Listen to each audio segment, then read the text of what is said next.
Thank you for joining us tonight. Our program will be starting shortly. Please feel free to write comments or questions in the chat on the right.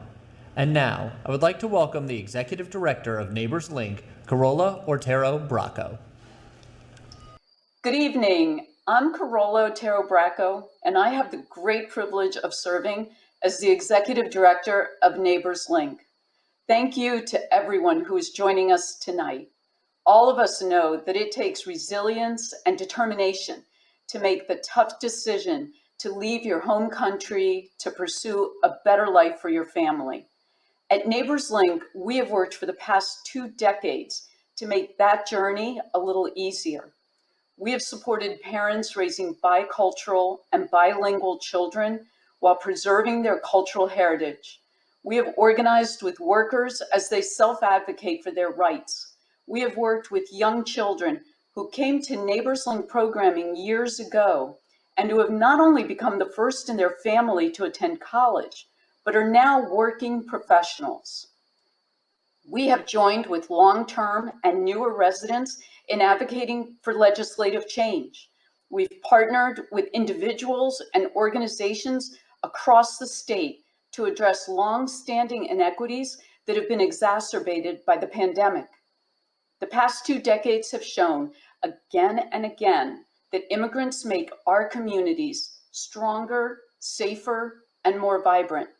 As we join together tonight to have a conversation on immigration and the critical issues facing our country with Lulu Garcia-Navarro, I want to thank you for joining us and for being a part of the conversation. But first, I want to welcome the co-chairs of the Friends of Neighbors Link, who have a few words for us. Good evening. I'm Kathy Rothschild, co-chair of the Friends of Neighbors Link. And I'm Ali Teshtel, the other co-chair of the Friends.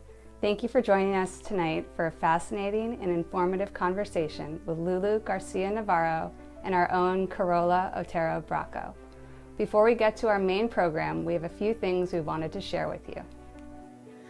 First, thank you to all of our event sponsors and to the Friends of Neighbors Link for making this event possible and for supporting the work of Neighbors Link. As a longtime volunteer, it has been my privilege to watch Neighbors Link grow and flourish over the past 20 years. The organization has always remained committed to its mission of strengthening the whole community through the healthy integration of immigrants. The past 20 months have been very challenging for all, but we know that the low-income immigrant community has been especially hard hit. I have been so impressed with Neighbors Link's nimble response to the health crisis and the way they mobilized to serve urgent needs in our community. As many of us emerge from the health crisis, we realize the immigrant community is still being impacted, and so Neighbors Link continues to provide vital services. Much of this work is made possible through generous support from our community. We hope you will consider showing your support tonight. It's pretty easy. If you want to make a donation to Neighbors Link, simply click on the donate button on the top right of your screen. If you have any trouble making a donation there, you can also go to neighborslink.org and make a donation from the homepage. If you would rather give on your phone, you can also do that. Just text your name and the amount you want to donate to the number on the screen. Then you will receive a message back. Click on that to enter your payment. Finally, we want to invite everyone to be part of the conversation tonight. Please feel free to post comments in the live chat on the right of the screen where it says type message here. Also, if you have questions for Lulu or for Carola, you can click the Q&A button on the top right of your screen. We will have a live question and answer session after the main program, so make sure to get your questions entered. And now it is time to start our program. It is now my great privilege to introduce Lulu Garcia-Navarro, an award-winning international correspondent based in Latin America and the Middle East. Lulu was most recently the host of NPR's Weekend Edition, where she reported on everything from the Me Too movement to immigration to the pandemic. She was also the co-host of NPR's podcast, Up First. Lulu was the first Latina at the helm of a flagship show at the public broadcaster, and as one reporter observed, Lulu is changing the way we hear the news. She has also worked as an NPR correspondent based in Brazil, Israel, Mexico, and Iraq. Lulu has been honored by numerous organizations, including an Edward R. Murrow Award from the Corporation for Public Broadcasting. She will join the New York Times Opinion audio team to anchor a new podcast that will explore the personal side of opinion.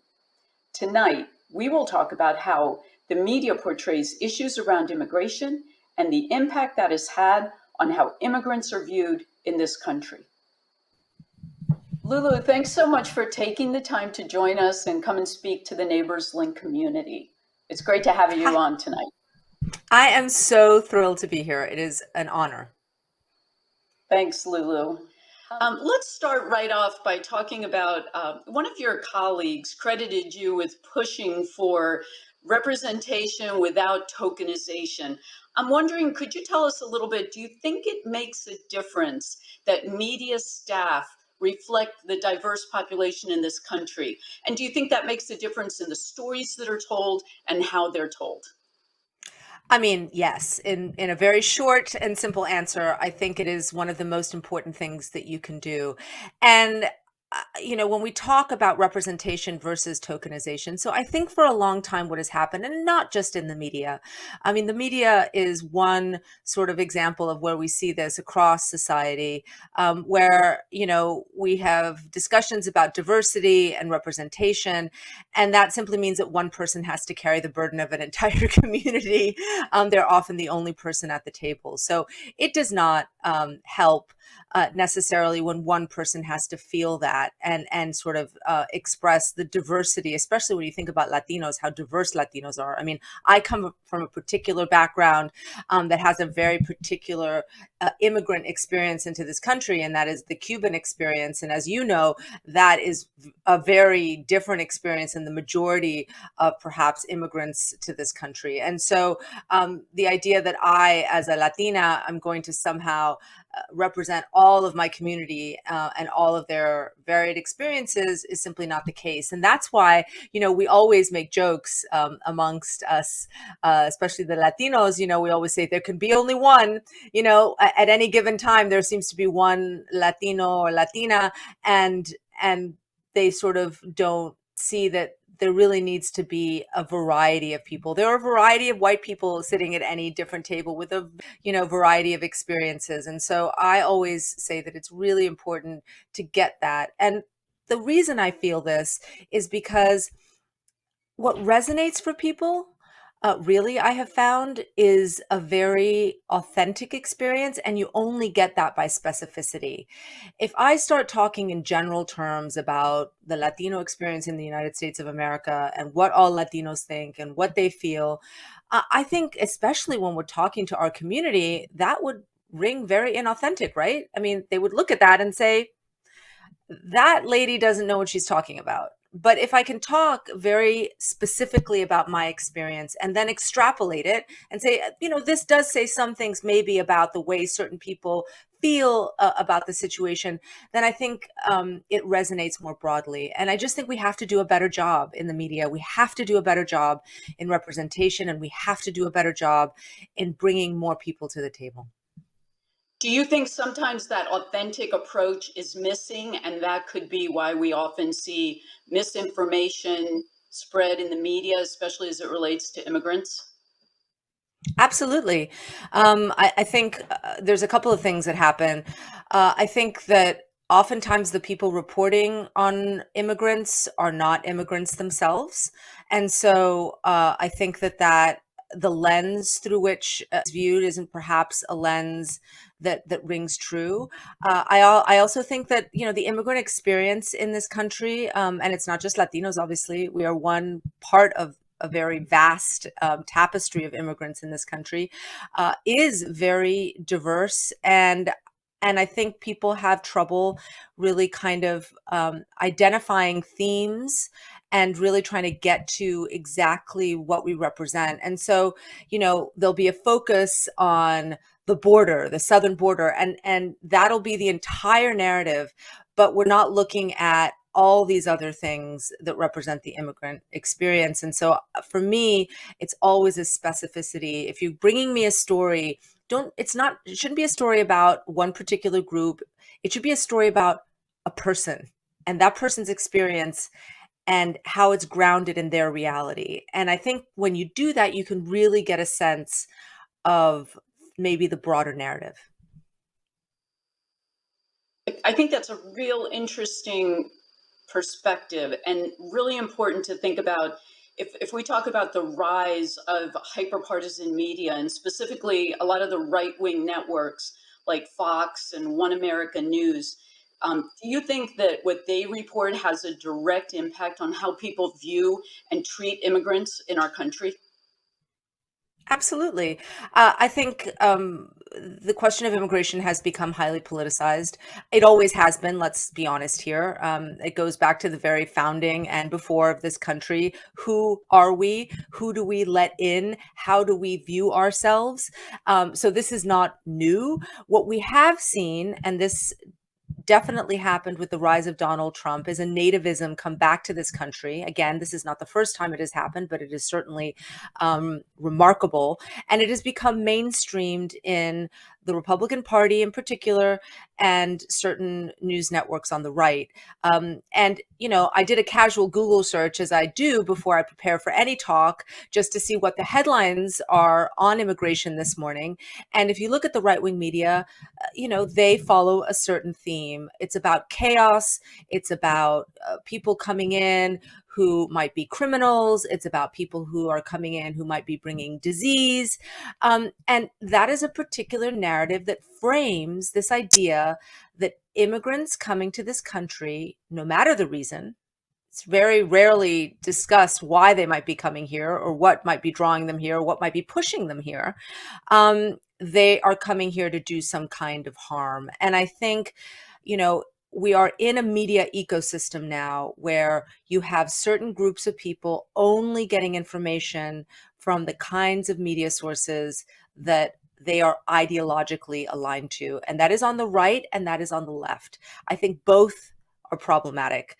I definitely think both are problematic. And I will tell you that the mainstream media, or the fact-based media that I like, as I like to call them, which are grounded more in facts, in truth, also struggles with the demonization of immigrants, also struggles with the preponderance of stories about particular aspects of immigration. And they don't really have that nuance and breadth, which I think is so important to give people their humanity. What we do is give people their basic humanity, give them a right to their story in all of its complexity.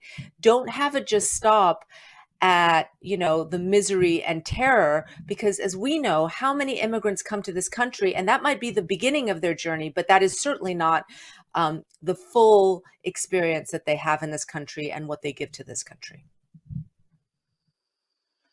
So if we take that one step further, imagine not only the way that it makes immigrants feel, but the way it makes people treat immigrants, and take it one step further and talk about the impact on immigration policy that hyper partisan media can have. Can you talk a little bit about how negative that must be, the impact on the ability of this country to pass any kind of federal immigration reform?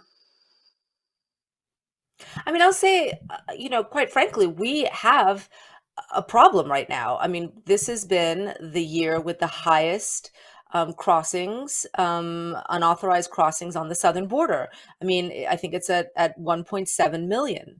It is almost, I think, double what it was at any other year since records were kept. So, it is definitely a crisis. We have not grappled in this country with how to deal with our immigrant populations when they come into this country without documentation. We use their labor. We have seen this during the pandemic, where they suddenly become essential workers doing jobs that nobody else wants to do. And yet we have not found a way to actually include them in our economy. And so what you see right now is that there is very little room for compromise on either side of this debate. And it's just incredible polarization, and no one is happy. If you talk to Democrats, if you talk to Republicans about the issue of immigration, no one is happy. Everyone feels that it is a broken system. Everyone feels it is a system that has not helped anyone as it currently stands. And yet, because Congress is so polarized around this issue in particular, they can't even agree on something that has broad popular support, like, giving the Dreamers, the young immigrants who crossed into this country when they were underage and brought here by their parents, or they could have come alone, a path to legalization, permanent legalization in this country. That is something that has broad support across America when it polls, and also pretty broad support in both parties, and yet they have not been able to come together to agree on even that. And so you see someone, for example, just the other day, like Ted Cruz, sort of making these gestures saying, hey, why don't we have a port of entry in Cape Cod or Martha's Vineyard, just to sort of ruin people's cocktail parties. And it's sort of this gimmick that really, again, robs people of their humanity and doesn't address the real issues that need to be addressed in this country. Because actually, while those things are being discussed, people's lives are being torn apart. People are being deported. People are afraid. I've talked to many of them of what is going to happen to them or their families. And so, it plays well to the bases, but it doesn't do anything to actually solve the problems that this country faces, in my view. You talked about the significant benefits that immigrants bring to this country, including economic benefits, cultural benefits. Why does that story not get told? Why don't we hear more often about the significant need for this workforce in our country in the future? How can we make sure that the media talks about that story more often? So it's a question that I get when we're talking about any particular group of people, which is, why aren't we getting this other more nuanced story that maybe has to do with, something positive? So I think, first of all, it's just the structure of the media, which is, we tend to focus on crises. We tend to focus on things that are urgent and have a kind of grabbiness to them, and the way that the media is divided, it's this idea of like, there's news and then there's features. And so if you're going to be looking at something a little bit less urgent, it falls into this sort of nebulous realm of features. And so I think one of the things is just because of the way in which news organizations conceive of what news is, which, by the way, I think is problematic. I mean, I think that's part of the problem. Whenever I do a story, I'm always looking for a story with a lot of nuance. I mean, there usually is conflict. If not, it tends not to be a story, right? You need something there that someone is trying to figure out. There's some tension there. But hopefully you'll be able to also give people a real sense of agency in this story. So, during the pandemic, when there was this whole discussion of Latinos and how they were being affected by the pandemic, which is true, of course, overwhelmingly affected. I went to go do a story down in Virginia where a group of Latino poultry workers and their allies and churches got together to really advocate with the state of Virginia to have better protections for workers inside factories, and it was adopted. And so I think for me, those are the kinds of stories that I am looking for, because it doesn't just portray people as passive victims of the events surrounding them, because we know that that isn't true. It portrays them as, yes, victims of something that is happening. It portrays them as, yes, something bad has happened to them, but they also have agency. They're also actors in their own lives, and they're making changes. And we know this from all of our friends and family and all the people we know. We are actors in our own lives. We don't just sit there and lie back and go, oh, this terrible thing happened. What am I going to do? And just sort of sit on a couch for a year. We impact the events surrounding us. And so I'm always looking for those kinds of stories. But why don't we highlight more that, the vast majority of Fortune 500 companies are either headed by or founded by people who are of immigrant descent more regularly? I think we're getting better at it, but I don't think it happens still enough. And I do think that as we see more and more people with the experiences that you've had in your life as an immigrant, as we see more people in the media sharing these stories and covering this, I think we'll see an improvement in that. But how do we confront some of these outright lies that we see on social media and partisan media, particularly as it involves immigration issues? How do we promote change in some of that? So disinformation and misinformation, the distinction being one is deliberate and one may be not deliberate, right? Is one of the biggest challenges that I think we face at the moment. Our democracy is threatened by it in many, many, many ways. And I think in particular, we know, and we saw this in the election, that in the run-up, there was just such overwhelming misinformation, disinformation, people deliberately putting things out there. And one of the things, studies have shown about this, I'm just going to drop this in here, is that a lot of times people know that they are spreading things that are untrue, but because it aligns with their own thinking, they think the end justifies the means. And that is on both sides, because there is a sense now that things are easy, right? You just put it out there and there's sort of no repercussions. And so I found myself as the resident journalist in my family, oftentimes when I see things on social media that my friends and family post, being like, hey, actually, that's not true. This is the true thing. But there's a saying in journalism, which is like, a lie goes around the world 100 times before the truth even gets out of bed to put its pants on. So, by the time you're sort of like doing the thing of saying, hey, this isn't true and this is the real story, and actually, people have moved on. And so it is a real challenge. I think what we're seeing now with the huge discussion around the responsibility of social media itself, the companies, to police some of this, I think it has to start there. I, as a one-man band, can't do that. I can try, but it causes problems with my family. They get bored with me being like, actually, that's not true. No, that's not true either. And I get bored having to do it. I have a job. And I don't want that to be my second one. So it has to start with the social media companies. It also, frankly, has to start with leadership, political rhetoric. We are seeing highly inflammatory political rhetoric, which I think exacerbates this. We have seen an enormous shift in the way that we talk about white power in this country. It has been mainstreamed in a way that is deeply problematic, and we've seen the fruits of that in the attacks on immigrant communities and religious communities in this country. 2019 was the worst year for hate crimes, since records were kept, I think. And so when you think about that, these attitudes and this rhetoric has absolutely, you can see the fruit that it bears, and you can see the effect that it has. And, we really have to be cognizant of how we interact in a public space, which is social media.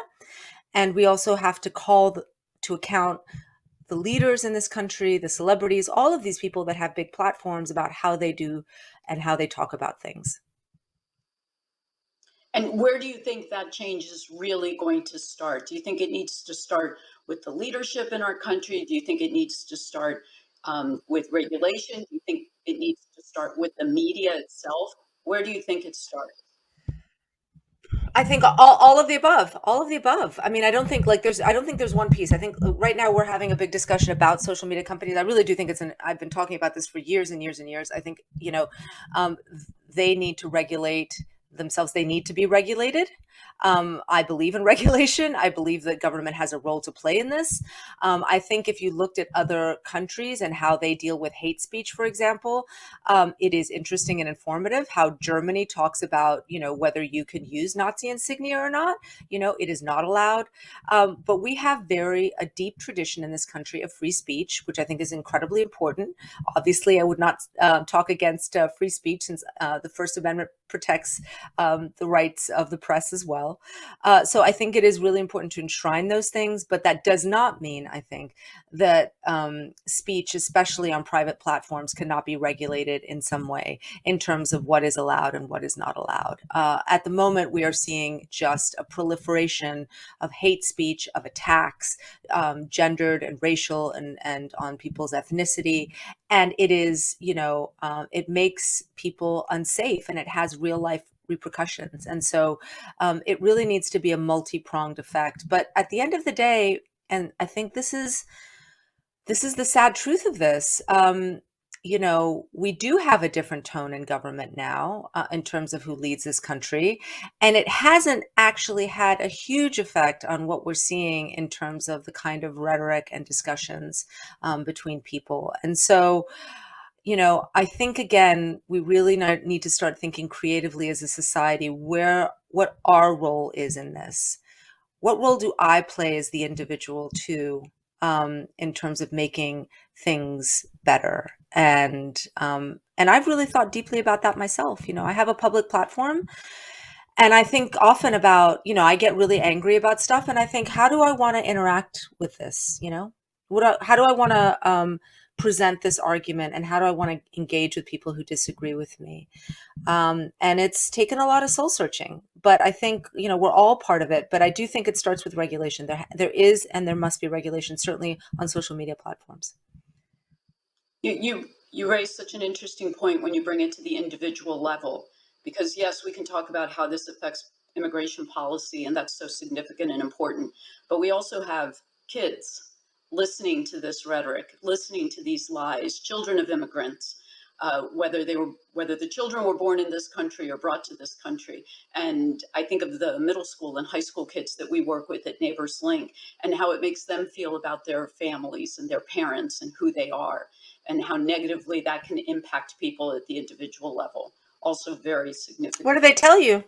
Oh, it's heartbreaking for them, and it confuses them, and they don't understand how these lies can be told about people who show an incredible amount of creativity, ingenuity, smarts to sort of pick up their families and come to this country and change the trajectory of poverty and create an opportunity for education for their children. So the children witness one thing in their families that is based on strength and resilience and determination, and then they hear what we're calling, outright lies about immigration and about immigrants, and it's demoralizing and depressing and difficult. I mean, and this is part of the wider problem that we struggle with in this country when we talk about immigration. And it goes back to what I said about what is America, and, who do we want to be? When we have debates, for example, about the birth rate, the slowing birth rate in the United States, it is also a conversation about immigration. It is also a conversation about, when we talk about that and people wring their hands over that, who are we saying, what are we worrying about there?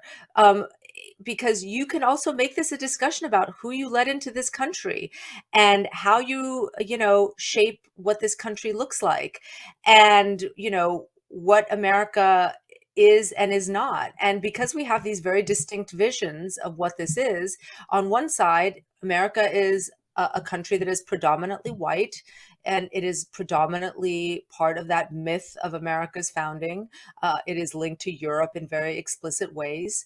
And the reality of America, and we see this in the latest census numbers, is that we are a multicultural country. We are an increasingly multiracial country. And we are a country that is really on the ground and in reality, changing the shape every day of what it is and what it looks like. And so, but I think, again, when the media and others have these debates, we kind of sidestep the implicit racism, and I'm going to use that word, that underpins them. And I think we need to be more explicit about that. When you say, oh, the birth rate needs to go up, whose birth rate? You know what I'm saying? What are we talking about when we talk about these things?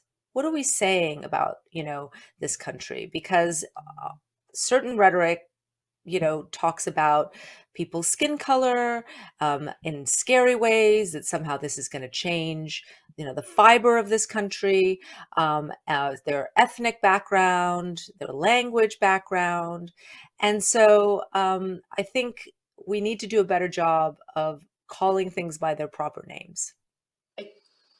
I'm struck by what you're saying. It reminds me of images I've seen of the Canadian border, where we see beautiful pictures of people getting married at the border and family members being able to watch when they couldn't cross the border over to participate in the weddings.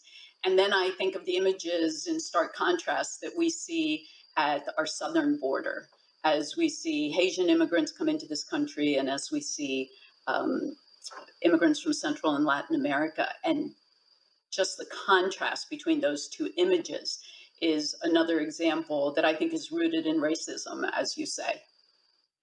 I mean, you can't separate the difference in the way people are viewed and discussed. Why don't we have immigrants from Norway? Why do they have to be from these other brown and black countries? At underpinning that assumption, on the right, having had many discussions about immigration, they would say, no, this is a socioeconomic issue. When you bring in people who struggle with education, when you bring in people who struggle with finances, they are going to take longer to, quote, assimilate, and they're going to take longer to be productive citizens of this country. The reality of that, and many studies have shown it, is that actually immigrants to this country, no matter their background, tend to, quote unquote, assimilate at the same types of rates over the same types of, time. And so, it is these things that we talk about. Again, we really need to sort of point out what might be underpinning them. But, some people talk about it in the way that we want more high income, high level, people coming to this country. The problem is with that, they're never really talking about people with from higher educations. They're talking about people from Europe. And so we really need to think about and really call that out, I think. I agree. And I think an important way of doing that is to talk more about people integrating into our community, which really does imply a two-way process where people in this country learn and understand immigrants coming into this country, and immigrants also learn and understand the people that live in this country. So that idea of integration as opposed to assimilate, which really encourages immigrants to really just lose their culture and become like those in this country. I think that's a real important distinction as we talk about integrating community members. Let me ask you now, if I could, in all your years of reporting, is there a story related to U.S. immigration that has had a deep impact on you that you'd like to share with us? I have two, which is, and they're different. The first one is that I became a citizen in 2017. So it's my own immigration story. And it was deeply moving, as it is for most immigrants, when they finally have that moment where they get to become a citizen. And even though I come obviously from a privileged background comparatively, and I have had a green card since I was 15, I grew up, because of my mother's experiences, always terrified of going past Customs and Border Patrol because I always understood, it was always made clear to me that I am not a real part of this country, that at any time I could be, have my green card taken away and I could be expelled. And this place that I, has been a huge part of my life would no longer be my home. And so I've always had this sense of, impermanence. And so when I finally became a citizen, it is just an incredibly moving moment. And once that happened, I have been asked repeatedly here in Washington, D.C., by a Cuban judge who sits on the court here, the very important D.C. Circuit Court. He does it once a year. He gives he does the naturalization ceremony, and he asks me to speak. And it is one of the most important things that I feel like I do, because when you recognize all the things that people have gone through to get here and to get to that point, it is such a huge journey, and they're so proud, and their families are there. And I always find it just incredibly moving. And so that, I would just say, is as a personal thing and as an immigrant, the opportunity to sort of welcome people to this country and say, you are exceptional. Look where you are, The second story is a different story, which is about, for me, how hard it is to cover immigration in a way that respects and honors the people who are making these journeys. And so, you're often seeing people who have never interacted, especially when you're doing something on the southern border, who maybe have never interacted with a journalist before. They don't really know what you're going to do with, they don't know what you're going to do with their voice. And so I had this experience with a young mother who had been fleeing her native Central American country. I'm going to leave it vague. I don't want to give too much her personal details. And she was caught in a bad relationship. She had got asylum in Mexico, actually, because she had a very clear case of abuse. She had 2 young children, and she was pregnant with her third. I was doing her story in Mexico. It was about the rise in asylums in Mexico, people actually asking for asylum in Mexico. This was during the Trump administration. While I was there, Trump instituted his family separation policy. And she had decided that she was going to try to go to the United States. She wanted her child to be born in the United States. She had family there, and she felt in Mexico, the man who had been threatening her had tracked her down in Mexico. So she wanted to go ask for asylum in the United States. And so this happens. Of course, she doesn't know what to do. She's being threatened. And we had this interaction. I had sort of done part of her story. And she says, and then she got in touch with me, and she said, listen, I'm about to, if I cross, would you take my baby if they take it from me?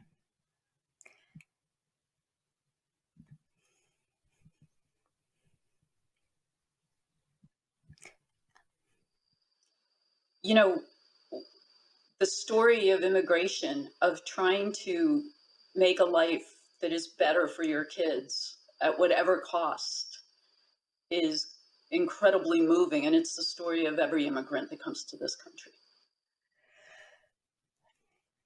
And that's it, right? It's like, I would rather give my child away to a woman that I've met once who I think might be okay, just so that my child can have a better life.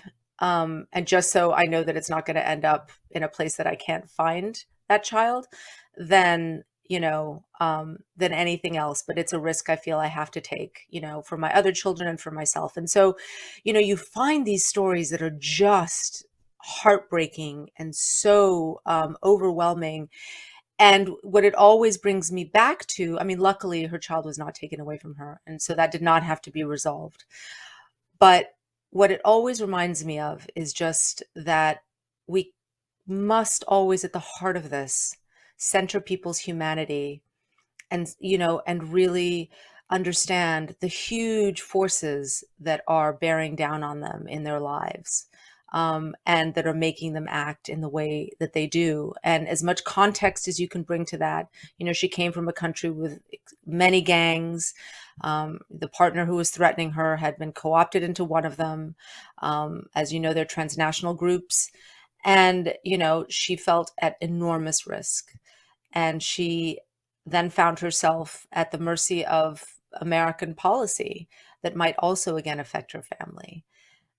And so while we're telling those broad stories about things that are far beyond her control, it's always important to remember, the terrible sacrifices and choices that people have to make. And I think we should think about, what if we were in that situation? What would we do for our children? And what would we do to improve their lives? I think that if we could all think about that, I think in this country that the dialogue and the conversation would be different. It would, but I also think that people often feel themselves so far removed from those experiences, because they think it could never happen to me, that it's for some people it is hard to make that particular jump. I think what is really important at the end of the day, is that we try to think about solutions, because really we can talk about changing attitudes, being more inclusive, trying to integrate people better, reaching out. I mean, we've just seen with the Afghan crisis, all the different discussions around that and bringing refugees into this country.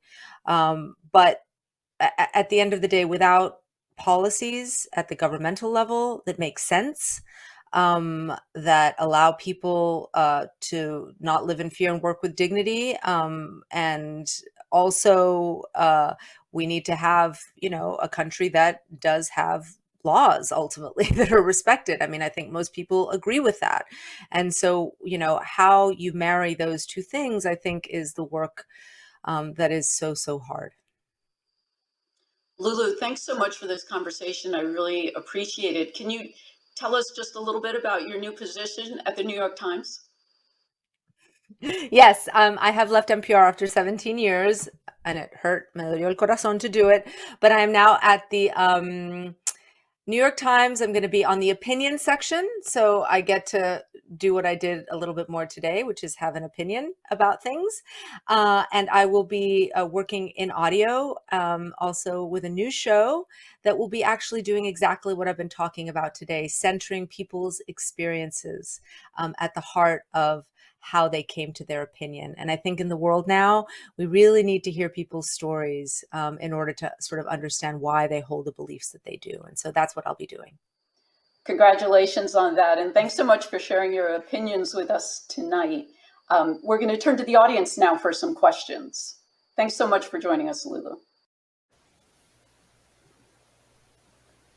Well, thank you, Lulu and Carola. That was an absolutely fascinating conversation. I'm Katie Graves-Aby. I'm the communications manager here at Neighbors Link, and we have a lot of audience questions. So I am going to pop right into our questions. The first one I have is for Lulu. Lulu, you talked about calling things by their proper name. What do you think about the language that we use in the media to talk about immigrants? So things like unauthorized, undocumented, alien, illegal. I mean, there's been an enormous debate about that over a long period of time. And what we've seen actually is a huge sort of bifurcation. So on the right, we see particular language of calling people illegals, not even granting them a sense of humanity. And on the left, or rather also in the fact-based media, we've sort of seen a shift where the status of the person is given more context. So if they're unauthorized to work in this country, if they are undocumented, they don't have the right papers. But these, it is a moving target. There is a sort of shifting sense all the time of how you describe a population of people. And the way that I feel about it, I'll be honest with you, is specificity is best. So when we're talking about a particular person, let's talk about their particular situation, because I think what happens with immigration, and actually with everything, but specifically with immigration, is when you have these broad categories, and you use these very generalized terms, they don't really speak to, I think, the individual experiences and the diversity of experiences that many immigrants have. Yeah, absolutely. That makes sense. Corolla, do you have anything you want to add? Sure, Katie. I think one of the things to really think about is the fact that these labels are really intended to dehumanize people, and that that's a major effort being made to keep undocumented immigrants as undocumented people in this country. And I also think about some of the other labels that we talk about sometimes for vulnerable people or people that are underserved. And I think it's real important to note that we've created systems. We've taken a systematic approach of excluding people from being able to access services. And that's what then makes them more vulnerable. These are extremely disempowering terms that I think are meant to keep people down and keep them from advocating for themselves. Thank you both. We have another question here. This one's for Corolla. When Lulu was talking about centering people's humanity, it made me wonder how we can do that in our own community. Can you talk about what Neighbors Link is doing and what individuals can do to humanize and value immigrants? Sure. I'll go back to that whole mission, the work of Neighbors Link, that is about integrating the whole community. And so empowering immigrants to raise bicultural, bilingual families, I think, is a real important part of that. So at Neighbors Link, we offer our ESL classes, our parent education work, our workforce development, our immigration legal practice. All of this is work intended to empower the immigrant community. But very important also, sort of a second point to this, is the idea with integration that we also work with people that are those that we might call longer term residents, people that live in this country. And so there, I think about the cultural awareness training programs that we have at Neighbors Link that help people understand the immigrant experience, help people understand why immigrants are compelled to leave their country and why they come to this country. And I think it's also important training that we do related to what Lulu was talking about earlier regarding disinformation and misinformation and how we can dispel that. Thank you. We have another question here for Lulu. Do you think it's possible to tell more nuanced stories on TV news, or does the focus on like short stories and dramatic images make it impossible to tell those stories on TV? No, I don't. I think that there is wonderful TV news. I don't know that the medium is so much the problem. I think the problem often comes with what are the stories that we're trying to tell and how we're trying to tell them. And so, everything involves choices. If you think about the way that, let's say, Fox News covers the immigration experience, you'll turn on and you'll just see sort of a morass of people, a big wide shot of people at the border in, very desperate situations, looking sort of like this overwhelming horde that is, coming into the country. And it rarely sort of centers an individual, right? They're used sort of as backdrops to tell this wider story. And I think we have wonderful, powerful television that tells, other types of stories, which, can center the individual, the experience. And there is, a wider narrative. This isn't to say that we don't have an immigration crisis on our southern border. We do. It isn't to say that we don't need immigration reform. We do. And so, this isn't to demonize one side or the other. It is simply to say that the way that we choose to tell stories about people, it is very important to sort of make sure that we're always trying to honor their humanity. Thank you. Oh, Corolla, we have a question that's specific to Westchester here. Somebody wants to know if you can talk about what's happening with unaccompanied minors who are flying into the Westchester airport, and if you think we are seeing misinformation in the media about what's happening in that situation. Sure. So just to give everyone background, there have been quite a few stories and a lot of pictures in the press, in our local press lately, about unaccompanied minors coming in, being flown in and arriving at early hours of the morning. And so that has absolutely been presented as something scary and chaotic and unplanned, when actually flights of unaccompanied minors coming from the border throughout this country has been something that's been happening for over a few decades now. And in fact, we should be glad to see this happening. This is an attempt to reunite unaccompanied minors with family members, with sponsors. In some cases, the children are being put in facilities that are caring for them in a very humane way and in a very loving way. And so this is really a non-issue, but it's a non-issue. At Neighbors Link, we've been so proud to be able to, our legal services has been representing these unaccompanied minor children that are coming into this country. We're helping them as they reunite with their families and helping their families get acclimated to having a new person in the household again. And so, like I said, this is really a non-issue, and we should be glad that the children that were at the border who are coming into this country fleeing persecution and abuse and coming to the United States to be cared for, we should be glad that they're being cared for in this way and not being kept in cages. Thank you, Carola. We have a question here, either one of you, if you're comfortable talking about. Somebody wants to know, how do you think the government should approach the large number of people who want to migrate to the U.S.? What's a just solution for migration? It's a big question. It's a big question. It's a big question, and I think if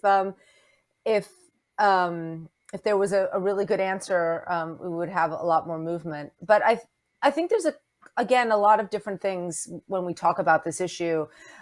We sort of talk about this big issue of immigration, and there are a lot of moving parts. Are we talking about DACA, for example? I mean, we have a huge community of DACA recipients in this country that still have not had a permanent solution. Are we talking about people who have been granted temporary protected status, who also, live in this kind of temporary limbo of having a kind of home here and yet not a real home? Are we talking about the many people coming through the southern border? And then within that group, there are, of course, many different types of immigrants. You know, are they asylum seekers with credible claims? Are they economic migrants? Are they families that are looking to be reunited? I mean, there's just so many different groups in all of this that I think one of the things that is so important to, when you think about immigration reform, is to really try and pick apart what it is that we're talking about. Which group are we really trying to address? You know, there are people who come on seasonal visas to work because there's a huge need in the agricultural sector and others, and they want to have that expanded. There are people who come here to work in the tech sector. I mean, you know, as immigrants ourselves who have gone through the immigration system, but as also someone who covers it, I mean, honestly, it is enormously complex when we think about what different issue are we trying to address when we talk about immigration reform. And I think the more, again, specificity we can have, then the easier it is to sort of maybe come up with solutions and think about ways to alleviate the situation, in my view. I'll add to that I think that there are a couple of ways of looking at this. One is that we need to revamp our system to determine who gets to stay in this country. And so we have 11 million undocumented people. We need to have a pathway to citizenship for those individuals, the vast majority of which are part of our workforce. And if they're not part of our workforce, they're in our educational system and will become part of our workforce. And so an expedited pathway to citizenship for those community members, I think, is really critical. They're an important part of our economy and of our communities. The next piece is who gets to come into this country. And I think, Lulu, you're right. We've got different aspects of people coming into this country that are seeking asylum. people, but the vast majority of them are much needed workforce in this country for our future. So I think we need to recognize that that is critical and that this workforce is absolutely needed. And in fact, that these individuals bring a lot of value, not just to our economy, but also because of the culture that they bring to our country. So we need to have a process through which they can come into the country, whether they're seeking asylum or working, and we need to be able to expedite that. And that is, I think, the biggest challenge we face. At the heart of this is that I think we want to keep people undocumented and we want to keep people out. And that voice is what's winning right now. And I think that's the narrative that we have to change. Thank you both. I think we have time for just one final question. Sorry for the echo. For Lulu, we have somebody asking, you suggested we diversify our media sources. Can you recommend things to pair in addition to NPR that might be helpful for different perspectives? I mean, sure. So, I mean, if you're interested in the issue of immigration, there is, lots of different types of coverage that you can get, and also things that are actually specific. I mean, I personally subscribe to a whole bunch of newsletters that are just about immigration, so that they give me a real sampling of just all the different types of immigration coverage that's out there. And I will say specifically, and in my experience, I really enjoy looking at the coverage that is not necessarily national, but regional. I look at coverage from Arizona, from the borders. When I'm looking at from Texas, I want to see what the discussion is like in places that are close to different types of communities, because immigration looks different in all sorts of different types of places. And so national organizations, I think, are very good to come and give you a big picture and to shine a spotlight on something. But I do find that local news sources, in my opinion, really do help to give you this kind of context and intimacy and insight into the very specificity that I'm talking about. Well, that's a great Katie, suggestion. I might just add that we on our website we have a very you mentioned newsletters, Lulu. So I'll just mention we have a really excellent an excellent legislative newsletter that you can find on our website that gives really interesting information about what we need to see at the federal level when it comes to immigration reform. So I'll just put a plug in for that. Well, thank you. Thank you, Lulu, for joining us tonight. We really, really appreciate your time and your expertise. Thank you. And thank you, Carola. It was a great conversation. I want to thank everybody else who is here tonight. I want to send a special shout out to the Friends of Neighbors Link, a group of dynamic and dedicated volunteers who made tonight's event possible. And now we're going to end our evening by returning to Kathy and Allie from the Friends of Neighbors Link for a few closing remarks. Thank you again to everyone who has joined us tonight and participated in this conversation. I know I learned so much about some of the pressing issues around immigration and how the media covers this. Thank you, Carola and Lulu, for sharing your insights. Neighbors Link did a great job bringing valuable information to the community, helping us to be better informed. Yes, I agree. This was really a wonderful conversation, and I feel much better informed on these issues. We hope all of you at home feel that way as well, and just want to remind you that Neighbors Link relies on the support of generous donors in order to be able to deliver impactful programming and services to the community. So please consider making a gift today by clicking on the donate button on the top right of your screen, or texting your name and donation amount to 914-687-5504. If you have trouble making a donation there, you can also go to www.neighborslink.org and make a donation from the homepage. Thank you and have a wonderful evening.